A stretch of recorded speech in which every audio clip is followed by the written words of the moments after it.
राजधानी पटना में आज दिन भर क्या कुछ खास होने वाला है, दिन भर की क्या बड़ी हलचल रहेगी, मौसम का मिजाज क्या कुछ है और राजनीतिक आज क्या वहां पर राजनीतिक हलचल देखने को मिलेगी, इन तमाम चीजों पर बात करेंगे। हमारे साथ संवाददाता विवेक जुड़े हुए हैं पटना से, सीधे विवेक का रुख करेंगे। विवेक, मौसम का मिजाज कैसा है राजधानी में, क्योंकि ऐसी खबरें आई है मौसम विभाग के अनुसार कि थोड़ा सा जो पारा है वो बढ़ा है और लोगों को ठंड से राहत मिली है। इसके अलावा और क्या कुछ रहेगा आज पटना में? जी बिल्कुल नवीन, अगर मौसम की बात कर ली है तो बिहार और पटना के जब मौसम के तो सुबह से जो कही जाए तो धूप अभी तक नहीं होगी है, लेकिन जो कही जाए तो ऐसे में मौसम जो पारा है वो नीचे गिरी है दो डिग्री तक। ऐसे में जो है ठंड बढ़ा दिया। उसके साथ साथ जो कही जाए तो मौसम से ही जुड़ी मामले है कि जो कई जो फ्लाइट है जो दिल्ली और बेंगलोर के लिए जो रवाना भरती है वो फ्लाइट को रद्द कर दिया गया कुहासे होने के कारण। इसके लेकर जो पटना एयरपोर्ट पर जो यात्रियों का भी जमावड़ा था, सुबह लोग गए कि दिल्ली और बेंगलोर जो जाने वाले थे यात्री, उनका देखा कि अचानक उनका फ्लाइट कैंसिल कर दिया गया। तो कुल मिलाकर जिस तरीके से मौसम का जो मिजाज है उसको देखते हुए जो एयरपोर्ट प्रशासन ने और एयरपोर्ट के जो अधिकारी ने उन्होंने दिया कि जो कई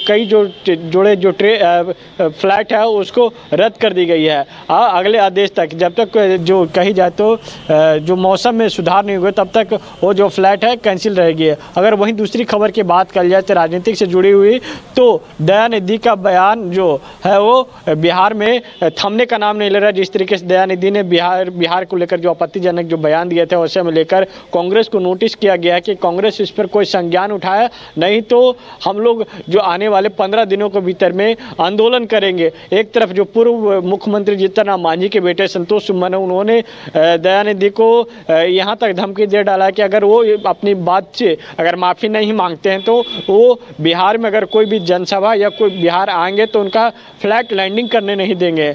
यानी कि साफ तौर पे जो दयानिधि हैं, दयानिधि जिस तरीके से बिहार और उत्तर प्रदेश को लेकर जो विवादित बयान दिया था वो विवादित बयान थमने का नाम नहीं ले रहा है। और अगर तीसरी खबर की बात कर लिया तो बिहार में आज कैबिनेट के विस्तार है, तो कैबिनेट में माफ़ करिएगा जो कैबिनेट मंत्रिपरिषद की बैठक है, मंत्रिपरिषद की बैठक में किन एजेंडों पर मोहर लगती है ये देखना होगा, क्योंकि ये जो साल का जो कही जाए तो लास्ट मंत्रिपरिषद की बैठक है, इसमें जो कई एजेंडों पर बात चल रही है, कई एजेंडों पर मोहर लग सकती है। जैसे पिछले दिनों जब देखा कि जो आईजीएमएस में था, आईजीएमएस को में जो प्रस्ताव पास किया गया था कि आईजीएमएस में जो दावा के लेकर ऑपरेशन से लेकर सारा चीज़ मुफ्त दिया जाएगा सिर्फ रजिस्ट्रेशन के अलावा, लेकिन अभी तक लागू नहीं हुआ है।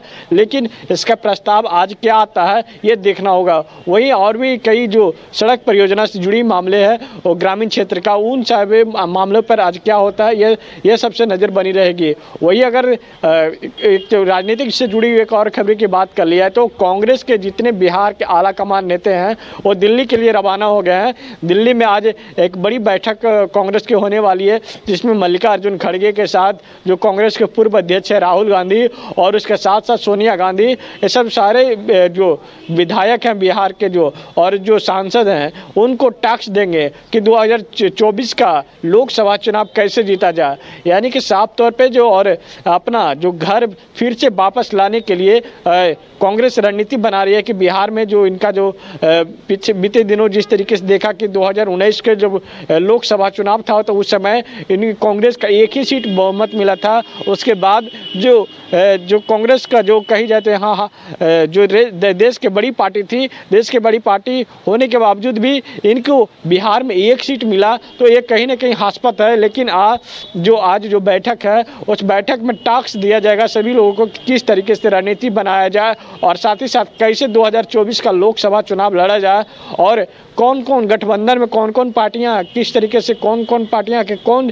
लोकसभा सीट पर ज़्यादा बहुमत है और दावेदारी है, उन सारे सीटों को लेकर भी मंथन की जाएगी। क्योंकि जो कहे जाए तो नए जो बिहार प्रभारी बने हैं मोहन सिंह, वो उनके नेतृत्व के साथ साथ उनको भी नई जिम्मेदारी दी जाएगी कि कैसे बिहार को आपको संभालना, बिहार के प्रभारी होने के नाते, और 2024 के कैसे रणनीति बना सकते हैं। और अगर वहीं और खबर की बात कर ली जाए तो पर्यटक से जुड़ी खबर है कि जो अब जो जितने भी बिहार में जो पर्यटक क्षेत्र हैं, पर्यटक क्षेत्र जो में 1 तारीख को बंद रहेंगे। जैसे कई राजगीर की अगर बात कर ले तो जू सफारी, नेचर सफारी, और इसके साथ साथ जो बोध गया के भी जो टेम्पल है वो भी उस दिन बंद रहेंगे। यानी कि जो जिला प्रशासन के जो सुरक्षा न मिलने की वजह से वो सारे जो पर्यटक क्षेत्र को बंद रखने की अभी तक अनुमति मिली है। जी नवीन।